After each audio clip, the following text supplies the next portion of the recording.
ಕೈಯಲ್ಲಿ ಕಬ್ಬಿಣ ರಾಡ್ ಹಿಡಿದು ರಾಜರೋಷವಾಗಿ ಬೀದಿಯಲ್ಲಿ ಕಂಡ ಮನೆಯ ಬಾಗಿಲು ಮುರಿದು ಕಳ್ಳತನ ಮಾಡುವ ದೃಶ್ಯ ಸಿಸಿಟಿವಿಯಲ್ಲಿ ಸೆರೆಯಾಗಿದೆ. ಇನ್ನು 6 ಜನ ಕಳ್ಳರು ಚಡ್ಡಿ ಧರಿಸಿರುವುದು, ಕೈಯಲ್ಲಿ ಆಯುಧ ಹಿಡಿದಿರುವುದು ಕಂಡು ಸಾರ್ವಜನಿಕರು ಬೆಚ್ಚಿಬಿದ್ದಿದ್ದಾರೆ. ತಡರಾತ್ರಿ ಸುಮಾರು 6 ಜನ ಇರುವ ಕಳ್ಳರ ಗುಂಪೊಂದು ಮನೆಯ ಬಾಗಿಲಿನ ಬೀಗ ಮುರಿದು ಒಳನುಗ್ಗಿ ಮನೆಯಲ್ಲಿದ್ದ ಬೀರು ಇತರೆ ವಸ್ತುಗಳನ್ನೆಲ್ಲ ಚಲಾಪಿಲಿ ಮಾಡಿ ಹೋಗಿದ್ದಾರೆ. ಕಳ್ಳತನಕ್ಕೆ ವಿಫಲ ಯತ್ನ ನಡೆದಿತ್ತು ಎನ್ನಲಾಗಿದೆ.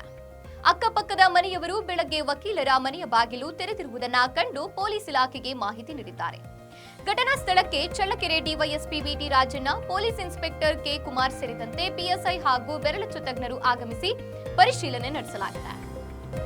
ಮನೆಯ ಮುಂಬಾಗಿಲು ಇಂಟರ್ಲಾಕ್ ಮುರಿದು ಒಳನುಗ್ಗಿದ ಕಳ್ಳರು ಮನೆಗೆಲ್ಲ ಜಾಲಾಡಿದ ಮನೆಯಲ್ಲಿದ್ದ ಕೇವಲ 700 ರೂಪಾಯಿಗಳನ್ನ ಕಳ್ಳತನ ಮಾಡಿಕೊಂಡು ಹೋಗಿದ್ದಾರೆ.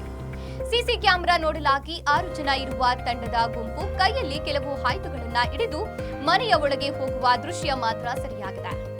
ಈ ಕಳ್ಳತನದಿಂದ ನಗರವೇ ಬೆಚ್ಚಿಬಿದ್ದಂತಾಗಿದೆ.